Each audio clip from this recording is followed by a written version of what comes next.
Halo teman-teman semuanya, pernahkah kamu mendengar istilah ekonomi linier dan ekonomi sirkular? Dalam ekonomi linier, semua produk akan berakhir dengan dibuang. Produsen terus mengambil dan mengolah sumber daya alam untuk menghasilkan produk dan mengabaikan kenyataan bahwa sumber daya alam tersebut dapat habis. Sedangkan ekonomi sirkular merupakan usaha untuk menjaga agar sumber daya dapat dipakai selama mungkin dengan menggali nilai maksimum dari penggunaan, kemudian memulihkan dan meregenerasi produk dan bahan. Sistem pengelolaan sampah ekonomi sirkular berprinsip untuk mengurangi sampah dengan mengoptimalkan sumber daya yang ada. 3 prinsip dalam ekonomi sirkular, yaitu perancangan limbah dan polusi, menyimpan produk dan bahan yang digunakan, dan meregenerasi sistem alami. Dalam ekonomi sirkular, sampah, emisi, dan energi yang terbuang diminimalisir dengan memanfaatkan sumber daya manusia dan juga teknologi.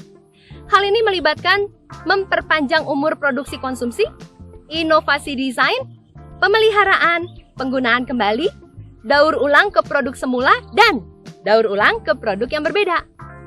Tindakan ekonomi sirkular dapat membantu mengurangi sampah yang terbengkalai di tempat penampungan sampah ataupun yang terbuang di aliran sungai hingga menyebabkan laut tercemar. Prinsip ekonomi sirkular ini sudah diterapkan di negara-negara maju, teman-teman. Tujuannya meminimalisir pencemaran sampah plastik dan mendukung keberlanjutan sumber daya alam. Konsep yang mengusung prinsip use, return, and make ini berbeda dengan linear ekonomi yang memiliki prinsip beli, gunakan, dan buang. Teman-teman, populasi dunia diperkirakan akan mencapai 10 miliar penduduk pada tahun 2050. Sedangkan sumber daya kita, bahan mentah yang ada di bumi, memiliki jumlah yang terbatas. Akibatnya, pada waktu itu akan terjadi peningkatan tenaga kerja global dan biaya bahan baku. The National Plastic Action Partnership mencatat ada sekitar 4,8 juta ton sampah plastik per tahun di Indonesia tidak dikelola dengan baik.